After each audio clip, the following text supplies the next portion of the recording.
Bonjour tout le monde, heureuse de vous retrouver après un petit week-end juste magnifique. Aujourd'hui, je vous présente une recette al dente. Je vais vous présenter une recette où vous allez même pas sentir que c'est un gratin de pâtes tellement, j'insiste, il va être délicieux. Pâtes colorées, je vous laisse choisir les pâtes colorées que vous souhaitez. Je suis partie moi sur ce paquet. Look, ce paquet, on le trouve à Leclerc. Paquet économique et juste magnifique. Il va nous falloir un moule. Ici, voilà, look, j'ai pris un moule rectangulaire. Vous prenez le moule que vous souhaitez. C'est votre gratin. C'est vous qui allez gérer votre repas. Pourquoi? Parce que vous savez le nombre de couverts. Vous savez tout. Donc, moi, je m'avance uniquement sur mon gratin à moi. Mon moule, il sera rectangulaire. Mes pâtes, ça sera celle-ci et pas des autres. Ça sera celle-ci. Au niveau du visuel, elles sont juste magnifiques. Les couleurs, les enfants, ils aiment les couleurs. Les adultes et les enfants vont apprécier la couleur, les couleurs de la pâte. Pourquoi? Parce qu'elles vont être délicieuses. L'arôme va faire que ce gratin va être un péché mignon, entre guillemets. Un péché mignon. Vous allez être addict à ce gratin. Vous n'allez même pas sentir, je me réitère, que ça va être un gratin de pâtes. Je vous énonce les condiments dans un premier temps et on va confectionner ensemble un gratin.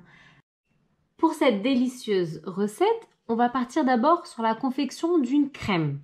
La crème, je vais simplement vous énoncer les condiments dans un premier temps. Ensuite, on ira la confectionner. Pas tout de suite. Pourquoi? Parce que mon sachet de pâtes que je vous ai présenté, qui est juste là, look, je vais d'abord le porter à ébullition, mais pas trop. Je veux pas que les pâtes elles soient cuites. Je veux qu'elles soient un peu moitié cuite, semi-cuite. Donc on va faire une pré-cuisson, juste un peu pour les ramollir, mais je ne veux pas qu'elles soient cuites. On part sur un gratin. Les pâtes, je ne veux pas qu'elles soient cuites. Une pré-cuisson, semi-cuisson. Donc je vais prendre environ 250 grammes. Ce paquet compte, look, 500 grammes. Donc je vais prendre la moitié. Rien de compliqué, tout simple. Dans ma casserole, je vais venir apposer de l'eau du robinet, pas de sel, et je vais venir la porter à ébullition à haute température, caniculeuse. Je viendrai y déverser au bout de 5 minutes de cuisson. L'eau va se mettre à bouillir, 5 minutes de cuisson. 1, 2, 3, 4, 5. Je viendrai y déverser 250 grammes de pâte, soit la moitié du sachet que je vous ai présenté. Je pars sur 250 grammes. Les condiments que je vais vous énoncer pour la crème sera pour les 250 grammes de pâte. À vous d'ajuster par rapport aux doses que je vous donne les condiments. On est d'accord? Une question m'est venue ce week-end. Oui, mais les verres à thé, c'est quoi les mesures? Il n'y a pas de souci. J'ai répondu, mais je vais répondre aussi en visuel, c'est-à-dire vidéo directe, c'est-à-dire un verre de thé. Look, ce sont des thés, des verres à thé marocains. Ça veut dire que c'est la méthode archaïque, les temps d'avant, les gens d'avant, comment ils faisaient. C'est la méthode que j'adopte dans mes recettes. Pourquoi? Parce qu'elle est juste magnifique. Pourquoi se prendre la tête? Cuisinons sainement, cuisinons sans trop se prendre la tête avec les mesures et tout. Facilitons-nous un peu les choses. Donc, un verre de thé, ça équivaut à 100 millilitres. Un verre de thé marocain, ça équivaut à 100 millilitres. Je vais la poser dans mon descriptif parce que je ne l'ai jamais fait. Je vais la poser. 100 millilitres, comme ça, il n'y aura plus de quiproquos. Cherchez les petits détails. 100 millilitres équivaut à un verre à thé marocain, soit 10 centilitres. L'histoire est réglée. Pour les personnes qui voulaient savoir la quantité d'un verre à thé marocain, je réponds clairement. J'ai déjà répondu, mais là, je viens répondre encore plus clairement que clairement. Il ne peut pas y avoir plus clair que ça. Donc là, les condiments pour cette magnifique crème seront 2 cuillères à soupe, 2 cuillères à soupe de beurre. Vous prenez le beurre que vous voulez, vous pouvez même prendre de la margarine. Je vous laisse le libre choix. Il va nous falloir 1 cuillère à soupe, 1 cuillère, una cuchara, pour nos amis les Espagnols, 1 cuillère à soupe bien sûr, de farine. La moitié d'une cuillère à café de poivre gris. Look, la moitié d'une cuillère à café de poivre gris. C'est du poivre gris, c'est pas de la muscade. Il va nous falloir une cuillère à café de notre bon et magnifique sel de Guérande. Une cuillère à café de notre bon et magnifique sel de Guérande. 3 verres à thé de lait à température normale. 3 verres à thé de thé. 3 verres à thé de thé. 3 verres à thé marocain. 2 verres à thé marocain. De lait, bien sûr. 3 pour, bien sûr, 250 grammes de pâtes. Je porte à ébullition mes pâtes. Et ensuite, je viens confectionner comme si on faisait une béchamel. Ce qui va faire la différence, c'est l'arôme et le goût. Ce qui va faire que vous ne sentirez pas que c'est des pâtes, c'est l'arôme et le goût.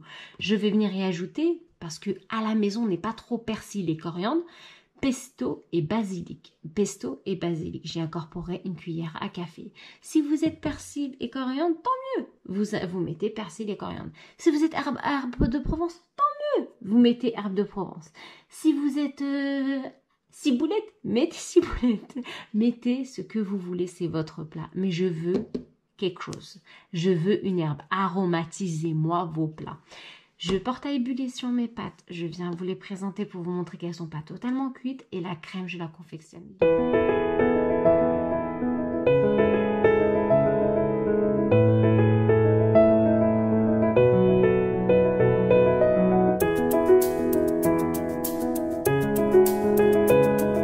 Alors, je viens vous présenter les pâtes qui sont semi-cuites. Look, semi-cuites. Elles ne sont pas cuites entièrement, elles sont semi-cuites.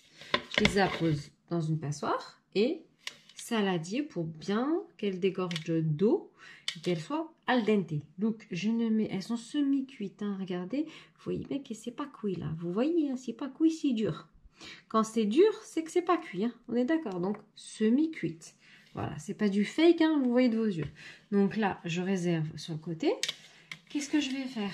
Je viens récupérer ma casserolette, mes condiments pour la confection. Donc, dans ma casserolette, comme si on allait confectionner une béchamel. Donc, je viens incorporer tout de suite devant vous mes 2 grosses cuillères bien pleines, look, de beurre. Ok? Là, je vais simplement y incorporer mon sel de Guérande et venir porter sur le feu. Donc, je récupère ma petite cuillère de sel de Guérande qui est juste là. Look. Voilà, je commence comme si je faisais une béchamel. Je vais d'abord dorer mon sel avec mon beurre. Je vais d'abord dorer. Ensuite, j'y incorporerai le poivre. Je continue à dorer. Et en fait, dès que ça devient liquide et un peu doré, je vais y incorporer progressivement la farine. Et après, dès que ça commence à s'épaissir et qu'on reste dans le doré, on y incorporera progressivement les 3 verres à thé de lait.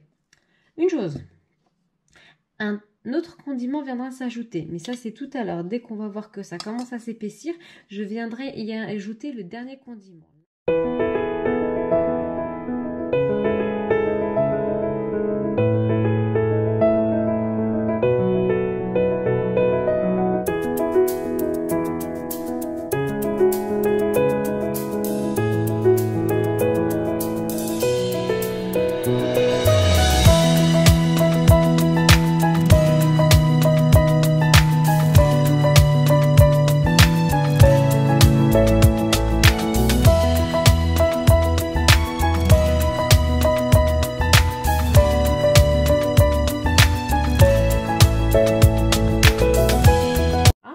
Arrivé à cette hauteur, mon mélange, il n'est pas très épais. Il est semi-épais, comme si on faisait une béchamel, mais il est semi-épais.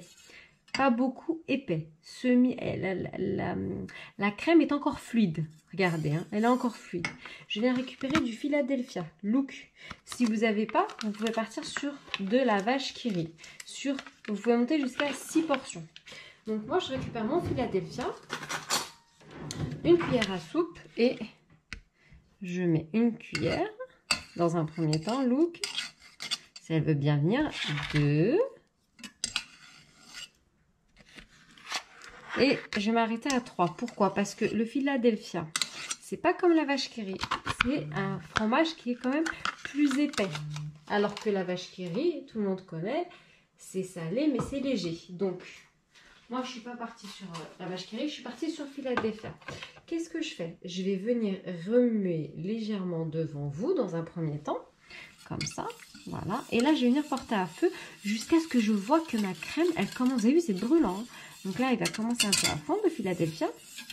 Et en fait, le Philadelphia, il va se mélanger avec la préparation qu'on a faite. Et ça va épaissir sans épaissir. On va avoir une crème, comme une crème entière. Voilà, j'ai trouvé le terme. On va avoir comme une crème entière.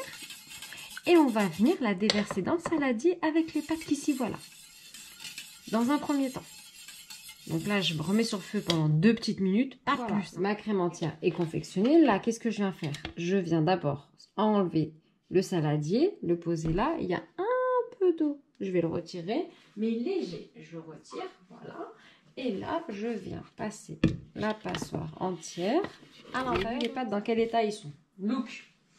Alors, jusque-là, tout va bien. Donc, je récupère une cuillère, à soupe que j'ai utilisée tout à l'heure. Je fais juste ça. D'accord? J'essaye de les dispatcher sans trop les casser. Si on peut même ne pas les casser, ça serait encore mieux.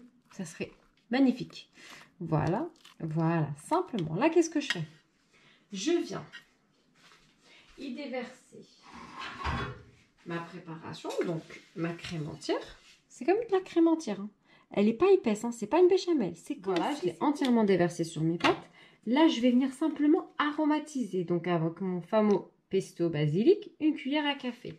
Pas plus. Si vous avez persil, coriandre, vous mettez persil, coriandre. Vous avez herbe de Provence, vous mettez herbe de Provence. Là, je vais retirer mon fouet. Je vais récupérer une cuillère à soupe et une fourchette. D'accord? On part sur le fait qu'il faut pas trop, il faut pas casser, il faut éviter de casser les pâtes. Et je vais mélanger. Donc, mon pesto basilic qui va s'incorporer à tout normalement, progressivement. Et vous allez sentir que les pâtes, elles vont tranquillement toutes seules, regardez, hein, se détacher. Et la crème va s'incorporer tranquille. Vous ne brisez pas les pâtes. Vous les aidez, mais vous les brisez pas, regardez. Tranquillou, elles vont tranquillement. En fait, vu que la crème, elle est chaude, ça va les aider. On fait trempette comme ça pendant 5 minutes, sans les briser. Au bout de 5 minutes, je suis de retour. Je prends mon moule, look. Je viens y déverser méticuleusement, doucement, méticuleusement, parce que c'est brûlant. Tout ce qu'il y a à l'intérieur de mon Je viens récupérer mon gruyère. Et qu'est-ce que je fais? Je mets et je viens y déverser tout mon gruyère. Environ, mon sachet est de 200 grammes, look. Voilà, donc environ 100 grammes. Voilà, 100 grammes. Là, il faut entièrement recouvrir nos pâtes de gruyère. Et on enfourne à 190 degrés pendant un quart d'heure. Et je reviens vers. Et voilà notre plat, bien sûr, notre gratin de pâtes après 15 minutes de cuisson. Look, je ne peux pas le toucher parce qu'il est brûlant. Je vais vous faire une découpe et vous montrer à quel point il est magnifique. Voilà, je vous laisse apprécier. Look, look al dente. Un gratin de pâtes colorées. Pas la la la la la la. À la choum, à la choum.